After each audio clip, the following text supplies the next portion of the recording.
I'd like to welcome you. I'm Lori Beeman, and I'm co-organizer with Andre Liliberté, Pascal Fournier, and Elke Winter for the Critical Thinkers in Religion, Law, and Social Theory series. I'm thinking that a lot of the new faces I'm seeing today are from the political science side of the great University of Ottawa divide. And so I'd like to extend a special welcome to you and to encourage you to come back again. We have a really fabulous lineup of speakers this year. Next term we have Winifred Sullivan, who will come and talk probably specifically about religious freedom, but she has a bit of a legal political edge to her, so she may interest you. Veit Bader is coming in March, a sociologist but a political sociologist, so I'm putting a plug in for those of you who are, as I say, situated across the street. And last but not least, next term will be Jim Tully. So we have a good lineup, and we'd be absolutely thrilled if you would join us again. And if you keep coming back, you will find a bigger room so that you can actually sit during these talks. I think, is there a seat? There's a seat beside Paul. If someone would like to have a seat. Comes with a cost. Yeah, if there are any other seats, I think we're pretty much, the floor is comfortable, we've discovered, and so do move up if you want to. I'd just like to mention, excuse me, briefly, a quick thank you to people who have offered some financial support to us, the Faculty of Arts and the VP of Research at the University of Ottawa. Today I'd especially like to thank Paul Surratt, who helped us to lure Professor Connolly here. Thank you very much, Paul. And again, thank you to my co-organizers of this series, Andre Liliberté, Pascal Fournier, and Elke Winter. I would like to briefly introduce Professor Connolly so that he will have a full, probably 50 minutes to speak, 45, 50. And then he's willing to take questions, I think. So we're absolutely delighted to have William Connolly with us today. Just before I came over, I received an email from Paul, and so I thought instead of starting with the whole bio blurb, I'd start with this story. Paul tells me, and I have to read a little bit of this, Paul tells me that a political scientist recently conducted the first national survey of political theorists in the United States. Of approximately 2,500, and about 1,000 responded, people who identify as teaching political theory in some way or identified somehow as political theorists. And he reported his results in at the latest meeting of the American Political Science Association. One of the questions on his survey asked theorists to name 5 scholars who you feel have had the greatest impact on political theory in the United States over the last 20 years. The results were John Rawls first, Jürgen Habermas second, Michel Foucault third, and William Connolly ranked 4th, which puts him as the highest ranked living American political theorist. So, that's a special twist. So we're extremely delighted to have him with us today.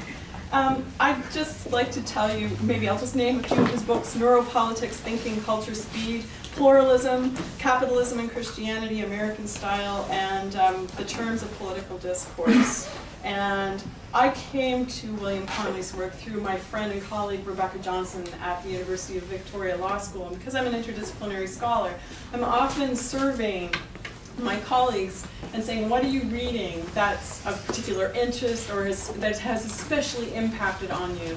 And Rebecca put me on to the Neuropolitics book. And I have to confess to you that I circled around it probably 4 or 5 times before I could finally bite into it. But once I did, it's an absolutely stunning piece, and it's influenced my own work, and I know the work of quite a number of other people as well. And that's just one of Professor Connolly's pieces.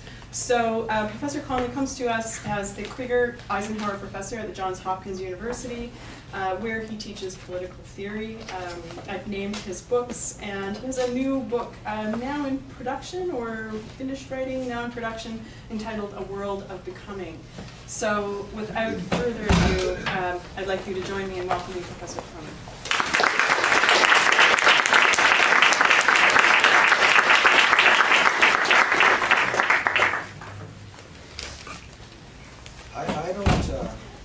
I don't really believe in polls, but still, some are better than others.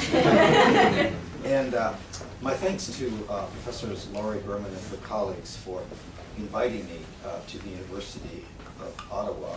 I'm really pleased to participate in this symposium on critical theory and religion, law, and social theory, and also to renew my engagements with Kathy Trevenin and Paul Surratt, two escapees from Hopkins who have clearly found a great home at Ottawa.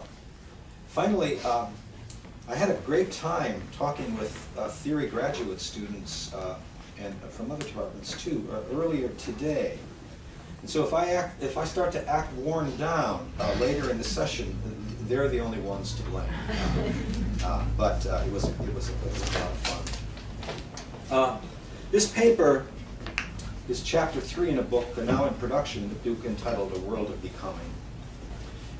The book as a whole examines what the spiritual, political, economic, and ethical results might be if a large minority reconfigured both teleological or providential images of time on the one side and linear notions of secular time on the other. Recrafting both, that is a minority doing this, recrafting both into the image of a world of becoming, a conception of time variously indebted to thinkers such as William James, Henri Bergson, Friedrich Nietzsche, Gilles Deleuze, and Alfred North Whitehead.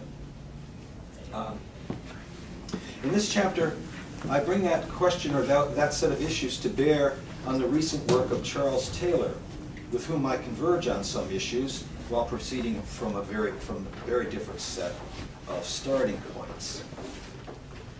When Taylor, in A Secular Age, contrasts a philosophy of pure immanence to one that goes through immanence to the transcendent as the God of Abraham, he distinguishes the two by calling the first open and the second closed. That was his first mistake.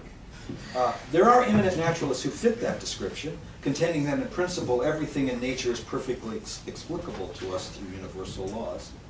But I'm interested in a version of immanence that projects an open temporal horizon, exceeding both human mastery and divine rule. It is irreducible to both closed naturalism and radical transcendence. I am interested, that is, in a critique of what Taylor calls exclusive humanism. He criticizes it too, that pursues the limits of exclusive humanism in another direction. And I hope I can make that clear as we go along. But what, a bit more closely, is a world of becoming? In a world of becoming, emergent formations are often irreducible to patterns of efficient causality or simple probability, and they do not conform either to an ultimate purpose or even to long cycles of recurrence. Becoming, as the periodic formation of the new in a universe open to an uncertain degree, occurs in part through intersections between different force fields, as neural, viral, bacterial, geological, climatic, magnetic, species, and civilizational force fields set on different tiers of chronotime infect or support, disrupt, charge, invade each other. In part, so that's the first part, is that the becoming occurs through those intersections. In part, through the occasional emergence of new and surprising capacities for autopoiesis that unfold within this or that field when such intersections occur. And in part, through the patterns of reverberation back and forth between these ingressions and those capacities for autopoiesis during selective periods of accelerated disequilibrium. So I mean here to distinguish a chrono or clock time, the difference measured by a clock between, say, the length of a human life and that of a hurricane, from what might be called, you could give it a variety of names, durational time. As those periods of phase transition when accentuated reverberations occur back and forth between two or more force fields set on different tiers of clock time, and changes something profoundly. Some biologists think that the momentous phase transition from non-life to life was rather short in clock time, but intense in what I'm calling durational time. For a universe of becoming is not only open to an uncertain degree, each temporal force field populating it periodically encounters an outside that affects it profoundly. Devotees of radical immanence, indeed, transfigure faith in personal transcendence above and beyond humanity into another theme of the outside. Well, there are periods of relative stability and equilibrium in each zone or force field in a world of becoming. A human life endures, a geological formation persists, a magnetic field surrounds the Earth and sustains its cloud cover, a climate pattern remains, a civilization retains a relatively high degree of stability, a biological species survives, a philosophy or faith evolves slowly, but particularly when one mode of endurance is touched, infected, electrically charged, or battered by other force fields, a more dramatic change may be in the cards. As when an asteroid shower destroys dinosaurs and sets the stage for the rapid revolution of human beings. As when a long period of capitalist expansion accelerates climate change that then acquires its own powers of self-organization and recoils back upon the self-sustaining capacity of capitalism. As when a potent virus jumps from birds or pigs to human beings and then mutates further through processes of self-organization. It's when a group of devout Christians encounter Buddhism under unexpected circumstances and find themselves tipping toward conversion. And several such force fields could encounter each other at the same time, at the same chronotype. Most of the thinkers who accept a universe of becoming also find it important to cultivate and amplify gratitude for being in such a world. That is their spirituality. Such modes of cultivation are important both for the effects they can have on ourselves and for the positive ethical energies and propensities they propel into the world. As we periodically respond to new events, for which old explanations, moral principles, codes, rules, and habits are not adequately prepared.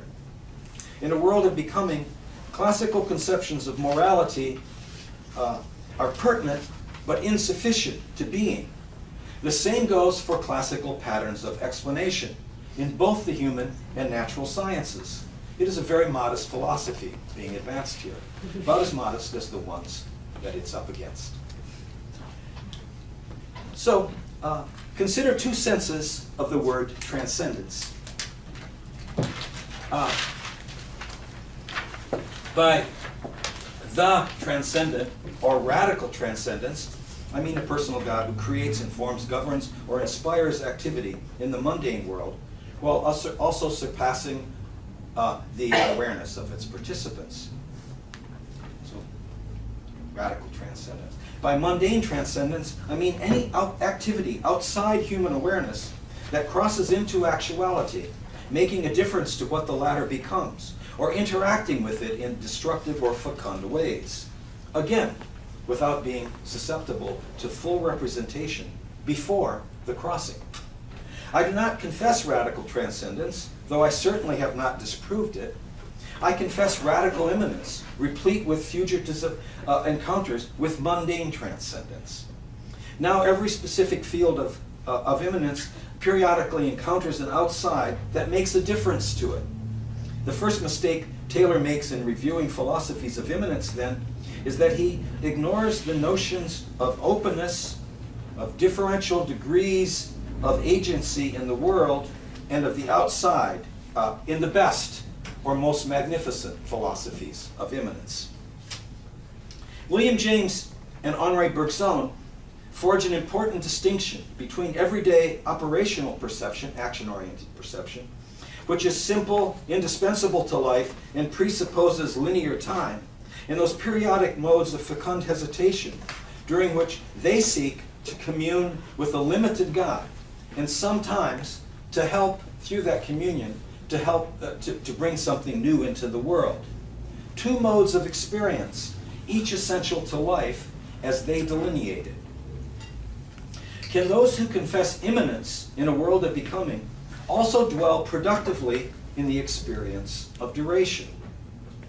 Yes, that's what it says in my paper.